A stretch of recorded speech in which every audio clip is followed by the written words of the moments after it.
उद्देश्य होना चाहिए, जीवो और जीने दो। खुद जीवो, किस प्रकार से जीवो?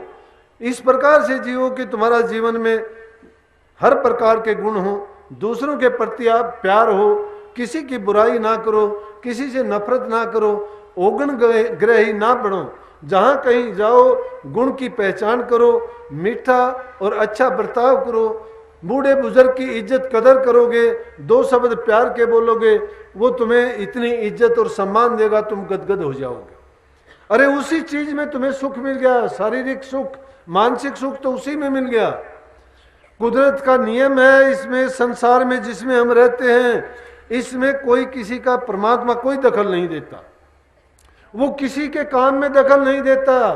तुम पाप करो नहीं बोलता है, तुम पुण्य करो नहीं बोलता है, तुम भला करो नहीं बोलता है, जो भी करते हो आजादी दे दी गई पूरी की पूरी, उसकी कोई दखल नहीं है।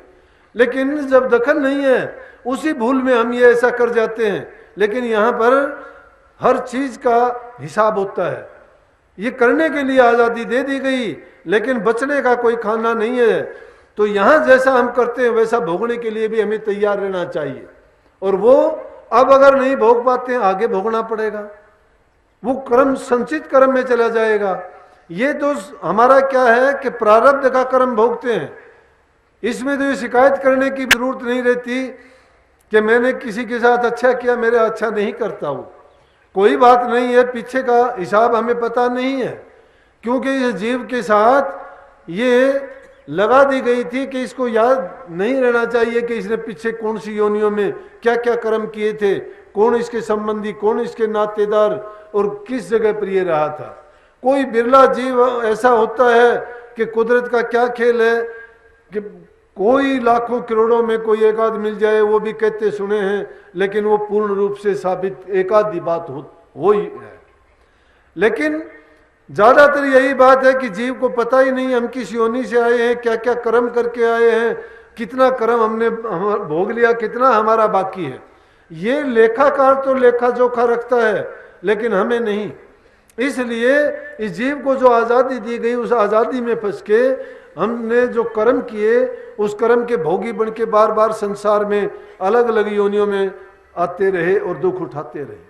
लेकिन तुलसी साहब कहते, तुलसी संसार में तीन रतन है सार, मीठा बोलन नीवा चरण करना पर उपकार, कि तीन चीज रतन है, सार है वो। क्या? एक तो मीठा बोलना, नीचा चलना, नीचा चलने का नानक साहब कहते हैं, नानक नीवा जो चले लगे न तत्ती वायु, कि जो इंसान नीचा होके चलेगा उसका कोई क्या बिगाड़ेगा। जो नीचा होके चलेगा, नम्रता करेगा, दीनता करेगा, संतों का दीनता का मारे गए, कितनी दीनता। अगर कोई तुम्हें कुछ कह लेता है, कह लेने दो। स्वामी जी महाराज ने तो ये लिखा है, इतनी दीनता आ जानी चाहिए भिखारी से भी ज्यादा। हम तो बात इतनी अपने माँ बाप की भी नहीं करते हैं, जो हमें हमारा लालन पालन करता है, खिलाता पिलाता है, हर प्रकार से हमें सारी सुख सुविधा देता है, और वो हमारे हित की छोटी सी बात कहता है। तो मैंने तो ये देखा है कि सुसाइड तक कर लेते हैं माँ बाप की बात करने से। पूछते हैं तो क्या बात थी, कि बात कुछ नहीं थी, उसके बाप ने ऐसा कह दिया, घर छोड़ के चला गया। अपने जीवन की लीला खत्म कर लेते हैं, दूसरे का कोई क्या लेके जाता है। वो इतना बड़ा पाप सिर के ऊपर और लेके जाते हैं, पिछले के कर्म तो काटे नहीं थे और ज्यादा उसने पाप जोड़ लिया।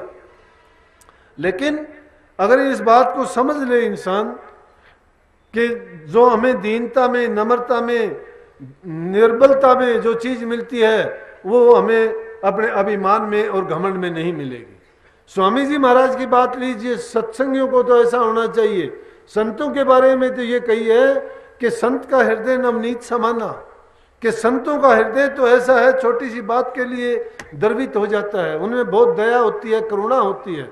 दुखी जीव जब जाते हैं तो वो उसके दुख को मिटाने के लिए उसका पूरा दुख ले लेते हैं, क्योंकि वो सतगुरु के निमित्त होकर परमात्मा के हुक्म को तो नहीं बदलते, लेकिन उस जीव के कल्याण के लिए उनके लिए अर्ज करते हैं कि इनको आप शांति दो, इनके दुख को मिटाओ, कि इस जीव का ताकि कल्याण हो सके। और वो उन जीवों के लिए होता है। क्यों होता है? कि उनके पास दौलत होती है, लेकिन संत परमात्मा की मौज में दखल नहीं देते। स्वामी जी महाराज के वक्त की जिन्होंने राजस्व मत प्रकट किया, उन्होंने इस बात पर बड़ा जोर दिया। अव्वल तो देखोगे तो जीवन का कोई पहलू ऐसा नहीं छोड़ा इस जीव के निमित्त कि ये किसी भी प्रकार की उलझन में पड़े। जहां जो भी खोज करोगे सब चीजों का समाधान है। तो उनके समय में स्वामी जी महाराज के शिष्य थे, पानी की कमी थी, पानी लेने के लिए पास में एक कुआं था, वहां से पानी लेने के लिए जाते थे। जब पानी लेने के लिए वहां गए तो दूसरे लोगों में दुनिया है, दुनिया में सब प्रकार के लोग हैं, जहां भले लोग हैं वहां बुरे लोग भी होते हैं, क्योंकि सृष्टि का नियम है कि हर चीज के दो पहलू हैं। जब से इंसान पैदा हुआ था राक्षस भी तभी से पैदा हो गए थे। देवताओं का और राक्षसों का युद्ध कभी से चलता आया। अगर पुण्य है तो पाप भी है, अगर लाभ है तो हानि भी होगी, अगर जन्म होता है तो मृत्यु भी अवश्य है, पैदा हुए हो तो जरूर अंत आएगा, जरूर आएगा। अगर सुख है तो सुख के थोड़े दूर पे दुख भी होगा, लेकिन जब तुम सुख की कामना करते हो तो दुख के लिए भी तैयार रहो। इसीलिए संतों ने कहा है कि सुख दुख जीवन में आते जाते रहते हैं। शास्त्रों की बात माने तो शास्त्र तो ये कहते हैं कि जन्म मरण यश अपयश और लाभ हानि ये विधना के हाथ है। विधना के हाथ है। विधना है क्या? संतों ने स्पष्ट करके बताया कि विधना के कर्म तुम जो करोगे वही कर्म है। जो तुम कर्म करोगे उसी से तुम्हें इन चीजों के लाभ गुण और उनका फायदा जो मिलना है वो जरूर मिलेगा, अवश्य मिलेगा। उसको मिटने वाला और मोड़ने वाला कोई नहीं है। लेकिन जब कर्म ये अच्छा नहीं करते हैं और उसमें परिणाम अच्छा चाहते हैं, उसके एवज में नहीं होगा। तो मैंने बात बताई थी दीनता की।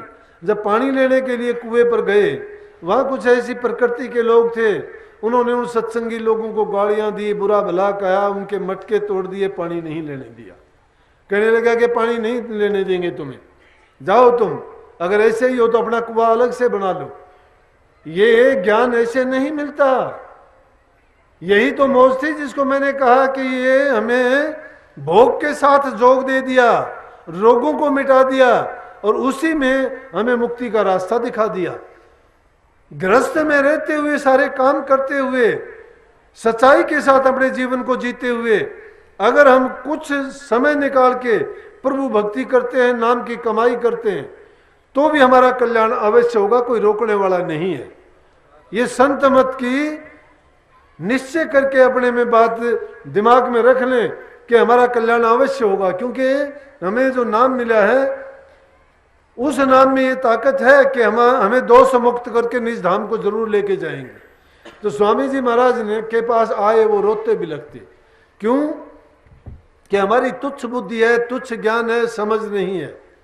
हम तो छोटी सी दुख की बात होती है दुखी हो जाते हैं, सुख की बात होती है हंसने लगते हैं, लाभ की बात होती है तो मगन मस्त हो जाते हैं, भूल जाते हैं। छोटी सी बात पे ही ऐसे अभिमान में आ जाते हैं कि बस क्या बताएं कि ना कही जाती है और ना ही उसको बात को हम अच्छी तरह से संगवा सकते हैं।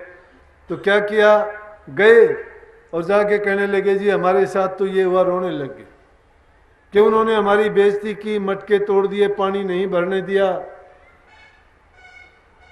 अब हम नहीं जाएंगे। स्वामी जी महाराज ने उनको कहा कि बात सुनो, कोई बात नहीं, तुम ये लो मिठाई लेके जाओ, उनसे माफी मांगो और माफी मांग के फिर आना। अब शिष्य थे, अब आज का जमाना हो तो शिष्य ऐसी बात सुन के कहेगा मैं गुरु को भी छोड़ दूंगा, सत्संग को भी छोड़ दूंगा। लेकिन जिन शिष्यों को, शिष्य गुरु के वचन पर संशय नहीं उठाता। शिष्य कौन होता है? कबीर साहब ने शिष्य के बारे में कहा है कि जो उल्टे सीधे वचन का और शिष्य नहीं मानने दुख, कहे कबीर संसार में सो कहिए गुरुमुख। गुरुमुख का कल्याण गुरु के वचन के मानने में ही है। अगर वो गुरु के वचन को मानता है तो समझो उसका कल्याण हो गया, क्योंकि गुरु का वचन मंत्र कर मान। गुरु के वचन को जो मंत्र करके मान लेता है फिर उसको संशय नहीं रहता। संशय शोक उसको कभी व्यापता ही नहीं है। संशय शोक भ्रम और भ्रांति ये शिष्य की दीक्षा के समय खत्म हो जानी चाहिए। अगर ये चीजें फिर भी रह जाती हैं तो शिष्य के और गुरु के बीच में पर्दा रह जाता है। और जब पर्दा रह जाता है तो कोई काम नहीं होएगा, चाहे लाख कोशिश करना। क्यों कि अगर तुमने पारस पत्थर और लोहे को सोना बनाना चाहते हो और पारस पत्थर के बीच में, उसके बीच में अगर तुमने कोई कागज रख दिया, कोई कपड़ा रख दिया, तो उसका वो सोना नहीं बना सकता। इसी प्रकार से वो भ्रम की झिल्ली है तो बहुत कमजोर, बहुत पतली, लेकिन गुरु और शिष्य के बीच में वो बहुत एक मजबूत दीवार बन जाती है, जो उस चीज को उस तक नहीं पहुंचने देती और शिष्य की भ्रम और भ्रांतियां नहीं निकलती। भ्रम और भ्रांति रहती है, शांति नहीं आती। शांति जब तक नहीं आती आदमी को आत्मा आनंद नहीं मिलता। आत्मा आनंद कब मिलेगा? सुख की बात करते हो, भूखे आदमी को रोटी मिल गई, सुख मिल गया, प्यासे को पानी मिल गया, सुख मिल गया, लेकिन आनंद नहीं मिला। आनंद किसको मिलेगा? आत्मा को मिलेगा। ये तो मन की चीजें हैं, इंद्रियां तो मन की गुलाम हैं, उनकी जरूरत पूरी हुई, मन भी खुश, इंद्रियां भी खुश, लेकिन आत्मा खुश नहीं है। आत्मा को आनंद किस चीज से मिलेगा? आत्मा अंतःकरण की शुद्धि के बाद मिलेगा। जब अंतःकरण शुद्ध हो जाएगा, और अंतःकरण शुद्ध किन बातों से होगा? वो जो मैंने कही, गुरु के वचन को जो मान के चलेगा। अब वो तो शिष्य थे, उन्होंने भ्रम नहीं उठाया, गुरु ने कही और जाके उन्होंने उनको मिठाई दी, और मिठाई देने के बाद में उनके पैर पकड़े और माफी मांगी। वो देख के हैरान थे कि हमने इनकी पिटाई की, हमने इनका नुकसान किया, और उसके बावजूद इन्होंने हमारे पैर पकड़े, इनकी गलती नहीं, इन्होंने माफी मांगी। संतों की बात को कौन समझता है? संत की रमज की समझ जिसको आ गई, उसके सब भरम भूत भाग गए। और जब तक भरम भूत नहीं भागे हैं, अपनी अकड़ में रहोगे ना, तो संतों के आगे कौन चीज बादशाही? अरे तुम्हारी अकड़ तुम्हारे पास रखो, तुम्हारी अकड़ होगी तो तुम्हें जकड़ देगी, वो काल के कुट्टे से बांधेगी। क्या होगा अकड़ में? इसलिए दीनता गरीबी ये हमारे मत के गहने हैं। दीनता गरीबी ये जब हमारे दिल में होगी तो हमारा पात्र साफ है, उसमें सब चीजें समाएंगी। क्रोधी स्वभाव जिसका होगा वो तो ऐसा है, काले सांप जैसा, जब भी छेड़ोगे फुकार मारेगा, उसके बाद लेने देने के लिए नहीं। अब ईमान में इसी प्रकार से हम फुकार मारते रहते हैं, हमें ग्रहण करने की शक्ति नहीं होती। जो ग्रहण नहीं कर सकता तो उसके पास संचय नहीं होगा, संचय के बिना उसका खजाना खाली रह जाता है। इसीलिए संतों के पास जाओ तो उनकी वचन की पालना करो। तो धन है वो नेक कर्मों में लगाओ, मन है उसको प्रभु की भक्ति में लगाओ, तन से तुम सेवा करो।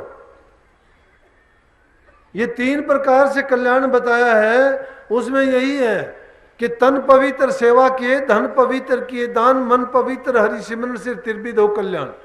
जो अपने घरों में माँ बाप की, सास ससुर की सेवा नहीं करता है, उनकी इज्जत कदर नहीं करता है, उनकी बताई बात पर नहीं चलता है, उसको अवश्य ही नुकसान होगा, क्योंकि उनका अनुभव है, तजर्बा है, और जिन्होंने अपना जीवन जी लिया है उनकी बात तुम्हारे लिए, तुम्हारी भलाई के लिए है, उनमें उनका कोई स्वार्थ नहीं है। वो निस्वार्थ की बात इसलिए करते हैं ताकि तुम्हारा जीवन सुख में हो, तुम्हें किसी प्रकार की पीड़ा दुख दर्द जीवन में ना हो।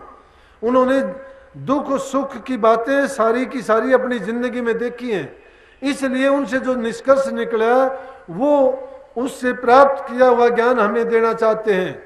लेकिन हम उनकी बात को अनसुनी करते हैं, उनकी बात को मानते नहीं हैं, तवज्जो नहीं देते, इज्जत नहीं देते, कदर नहीं देते, प्यार नहीं करते, उनकी सेवा नहीं करते, कभी भी कामयाब नहीं होगे। मत जाओ गुरुओं के पास। गुरु के पास अगर जाते हो तो गुरु के वचन को मानो। गुरु कहता है कि सबसे पहली चीज है कि तुम अगर शब्द की, नाम की कमाई करना चाहते हो तो सबसे पहले अपने घर को संवारो।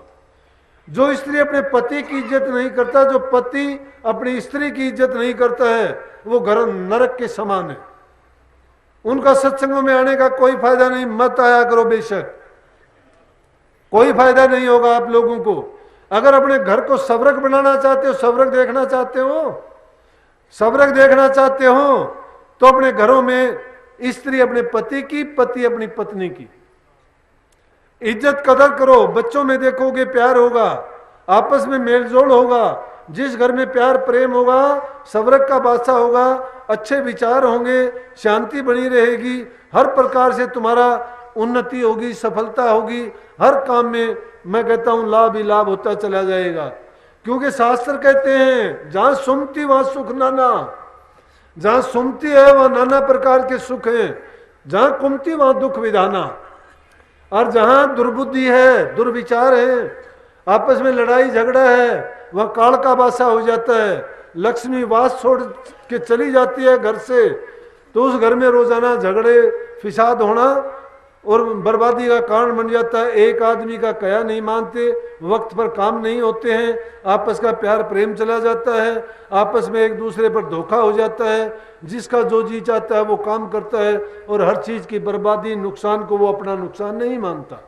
जब घर में रह के हम आपस में प्यार प्रेम करते हैं, एकता है, एक दूसरे की इज्जत कदर करते हैं, मीठा व्यवहार करते हैं, प्यार करते हैं, तो तुम पाओगे कि तुम्हारा घर ऐसा होगा स्वर्ग के समान।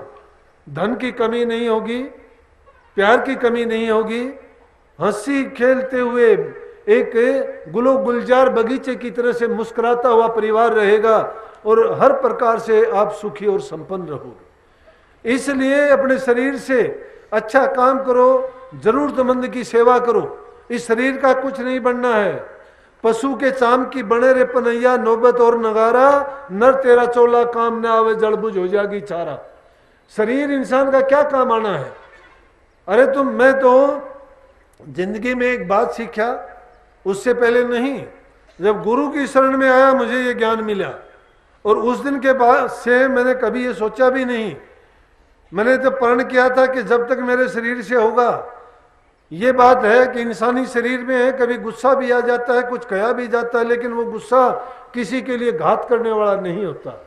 मैं गुस्सा करता हूं तो भी अगले की दात है वो, मैं उसके कल्याण के लिए, उसके सुधार के लिए और उसकी बेहतरी के लिए गुस्सा करता हूं। लेकिन गुरु महाराज ने जो जीवन दिया, मैं गुरु का जीवन समझ के उसको जीता हूं, अपना जीवन नहीं मानता। मैं क्यों नहीं मानता? कि जब तक हमारा जीवन था वो अज्ञान से भरा हुआ था। अज्ञान में हमने जो कर्म किए थे वो अज्ञान के कर्म थे।